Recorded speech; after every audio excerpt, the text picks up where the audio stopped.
Welcome to Shikha's cooking recipes. Shikha's cooking রেসিপিতে সকলকে স্বাগত জানাই। আজ নিয়ে এসেছি ভেন্ডি বা ঢ্যাঁড়সের দারুণ স্বাদের একটি রেসিপি।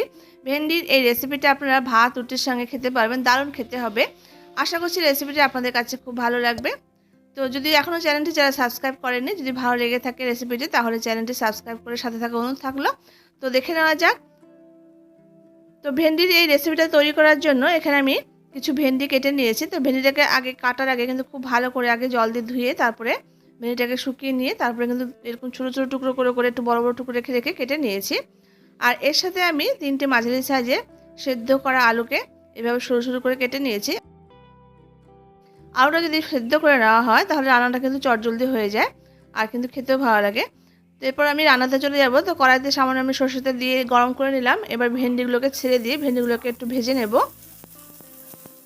তো বন্ধুরা, এখানে আমি ভেন্ডি আর আলুর পরিমাণটা বললাম না, আপনারা আপনাদের মতো কম বা বেশি করে নিয়ে আপনারা কিন্তু করতে পারবেন। তো ভেন্ডিটা দিয়ে নাড়াচাড়া করে ভেন্ডিটাকে ভালো করে একটু ভেজে নেব।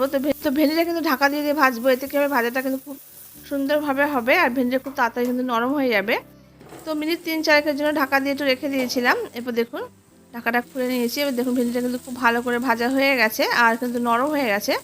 এবার এই ভেন্ডিটাকে আমি নামিয়ে নেব। তো রেসিপিটা যদি ভালো লাগে বন্ধুরা, তাহলে কিন্তু লাইক করবেন, শেয়ার করবেন। তো সমস্ত ভেন্ডিটা দেখুন আমি নামিয়ে নিলাম। এরপর আবার একটু সামান্য সরষের তেল দিয়ে এবার আলুটাকে ছেড়ে দিয়ে ভেজে নেব। তো তেলটা গরম হয়ে গেছে, এবার কেটে রাখা আলুগুলোকে আমি ছেড়ে দিলাম। যেহেতু সেদ্ধ আলু, একটু নাড়াচাড়া করে ভাজা করে নিলে কিন্তু খুব ভালো হবে। এবার আলুর সাথে আমি সামান্য একটু হলুদ আর সামান্য লবণ দিয়ে দিয়েছি। এবার লবণ আর হলুদটা দিয়ে কয়েক মিনিটের জন্য নাড়াচাড়া করে আলুটাকে একটু ভেজে নেব। তো এই রান্নাতে আলুটা যদি আগে থেকে প্রথমে সেদ্ধ করে নেওয়া হয় তাহলে কিন্তু রান্নাটা খুব তাড়াতাড়ি হয়ে যাবে। আর যেহেতু একটু শুকনো শুকনো মতো রান্নাটা করব, তো আলুটা সেদ্ধ থাকলে কিন্তু সুবিধা হবে রান্নাটা করতে। তো দেখুন আলুটা দিয়ে কয়েক মিনিটের জন্য নাড়াচাড়া করে একটু ভেজে নিয়েছি। এবার আলুটাকে নামিয়ে নেব।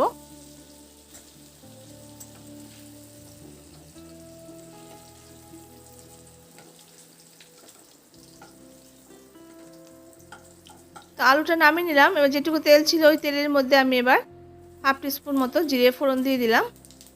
এবার জিরেটাকে একটু ভাজা ভাজা করে নেব।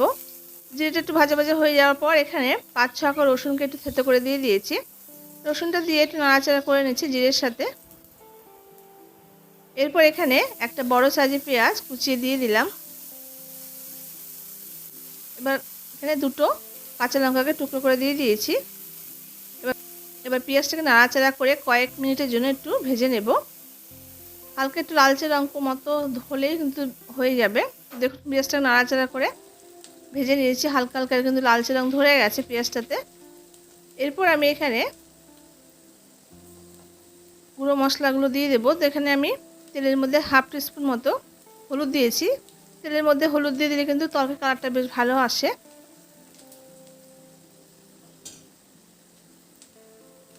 হলুদটা দিয়ে মিনিট 2 মতন নাড়াচাড়া করে নিয়েছি। এরপর আমি ভেজে রাখা আলু আর ভেন্ডিটা দিয়ে দিলাম।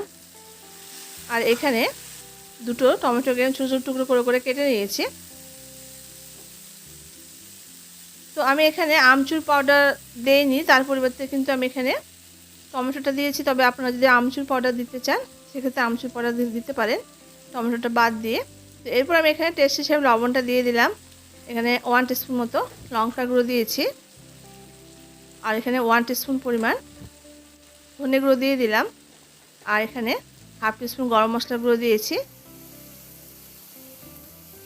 এবার মশলাগুলো দিয়ে ভেন্ডি আলুর সঙ্গে খুব ভালো করে নাড়াচাড়া করে একটু ভেজে নেব। এই রান্নাটা কিন্তু একদম শুকনো শুকনো ধরনের হবে, একটু কিন্তু জল দেব না। আর যেহেতু ভেন্ডিটা আর আলুটা আগে থেকে ভেজে নিয়েছি, তো রান্নাটা হতে কিন্তু খুব বেশি সময় লাগবে না।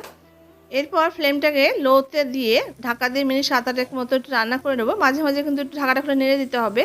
তো মিনিট 8 পর ঢাকাটা এবার আমি খুলে নিয়েছি। এবার আমি দেখে নেব।